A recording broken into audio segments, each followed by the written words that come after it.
penghasilan. Makanya banyak orang yang punya cinta kandas di tengah jalan. Kenapa? Karena tidak punya penghasilan. Karena cewek itu hatinya seperti rekening bank. Maksudnya apa? Tidak mungkin berbunga kalau tidak ada saldonya.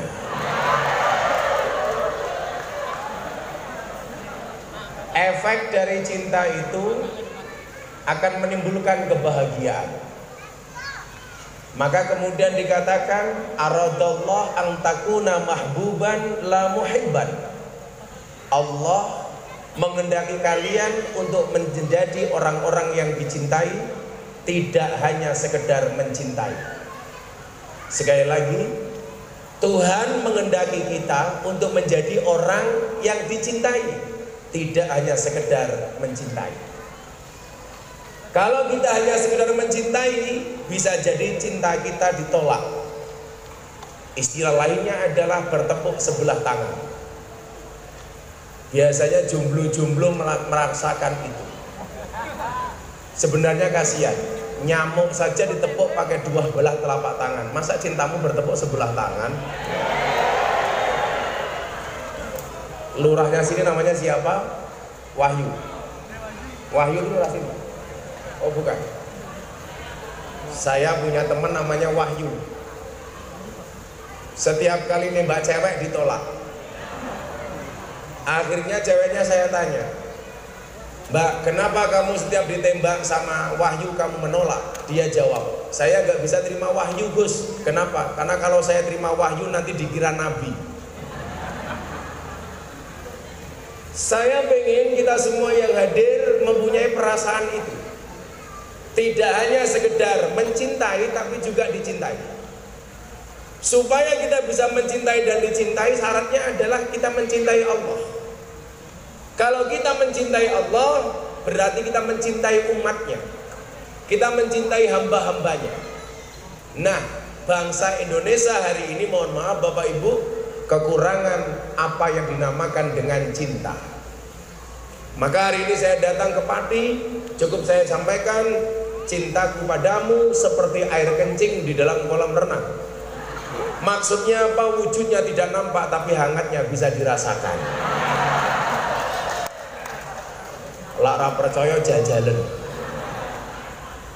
Nah, kenapa kita ngomong cinta? Rasulullah Muhammad SAW pernah bersabda, la tadkhuluna jannata hatta tu'minu wa la tu'minuna hatta tahabbu. Sekali-kali kamu tidak akan pernah masuk surga sehingga kamu beriman, dan kamu tidak mempunyai rasa iman sehingga kamu mempunyai rasa cinta dan kasih sayang. Syaratnya orang masuk surga berarti apa? Harus punya rasa cinta. Syaratnya orang masuk surga harus punya apa? Harus punya rasa kasih sayang. Cinta kepada siapa? Salah satunya adalah cinta sesama umat manusia. Akan saya kasih contoh. Dulu ada nabi yang diangkat menjadi kekasih oleh Allah itu gara-gara satu, suka traktir orang. Samalah dengan kalian, suka ditraktir sama orang. Kelasnya pokoknya romantis, rokok makan gratis. Apalagi kayak mas-masnya itu, kelihatan wajahnya kayak kotak infak. Nabi Ibrahim ini paling seneng kalau makan ngajak orang untuk ditraktir. Ayo mangan, ayo mangan, ayo mangan, ayo mangan. Satu ketika Nabi Ibrahim masak banyak. Ada degan, ada air mineral, tapi belum ada kopinya. Saya cuma mengatakan belum ada kopinya.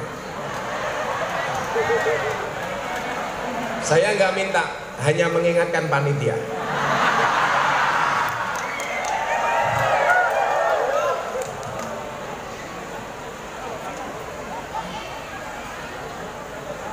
Dan akhirnya panitia kelabakan, saling salah menyalahkan. Begitu Nabi Ibrahim masak, hidangan tersedia, semua makanan ada kecuali kopi. Kemudian perbedaan itu menjadi satu hal yang mahal di Indonesia. Bapak Ibu, kalau Anda masih ingat, Ramadan kemarin saya diundang sebuah gereja Bethel Indonesia di Penjaringan, Jakarta Utara. Saya diundang sebagai pembicara, bukan dalam rangka peribadatan, tetapi dalam rangka peresmian gereja.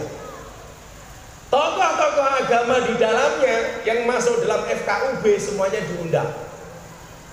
Ada Islam, Kristen, Katolik, Hindu, Buddha, dan Konghucu. 6 agama yang diakui oleh undang-undang semuanya datang. Tanda tangan prasasti kerukunan beragama. Yang disuruh ceramah Gus Miftah. Akhirnya saya ceramah tentang perbedaan. Bahkan 1 menit puisi saya tentang kerukunan ditranslate dalam bahasa Inggris, tersebar di Eropa dan di Amerika. Karena itulah kemudian saya besok bulan Desember akhir tahun diundang oleh komunitas Katolik yang ada di Los Angeles, Amerika Serikat. Jadi yang undang saya di Amerika itu komunitas Katolik. Sponsornya wali kota Los Angeles. Di luar negeri nama saya harum. Bahkan saya trending Twitter sampai seminggu. Di Indonesia saya dihujat habis, Pak. Deddy Corbuzier itu posting video saya tentang kerukunan yang saya ceramah di gereja itu. Dalam waktu sehari semalam ditonton 6 juta kali. Komentarnya puluhan ribu. Belum lagi di channel YouTube yang lain, di channel di medsos dan lain sebagainya. Jutaan. Trending Twitter. Saya dihujat. Miftah kafir selama di gereja. Saya ditanya sama istri saya, marah Pak? Enggak. Gimana kalau dibilang kafir? Ya gampang. Terus syahadat lagi.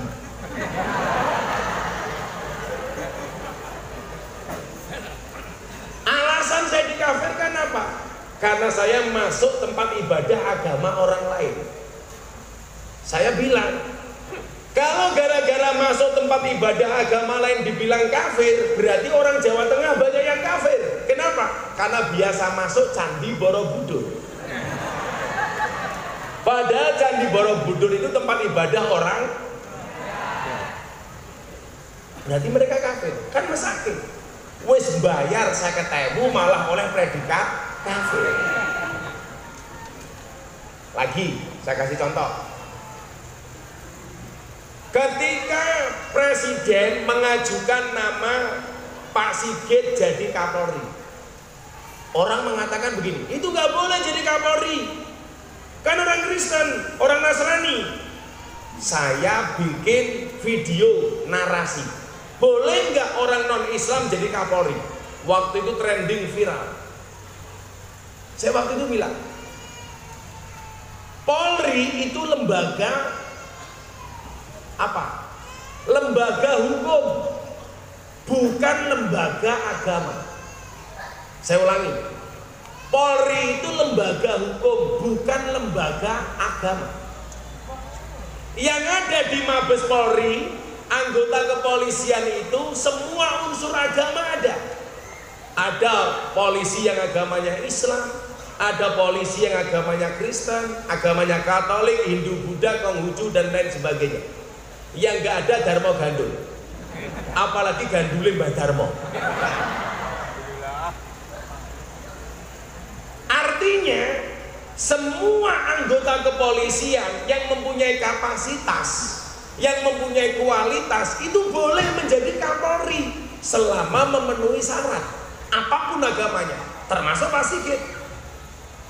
Yang salah itu adalah kalau Pak Sigit jadi ketua MUI. Mosok wong Kristen jadi ketua MUI? Kan bener. Walaupun dia beragama Kristen ataupun Katolik, selama dia anggota polisi, kapasitas dan kualitasnya ada, memenuhi syarat, dia boleh jadi Kapolri karena anggota. Yang nggak boleh itu kalau Pak Yafet jadi Kapolri. Kenapa? Karena bukan polisi. Atau Fet?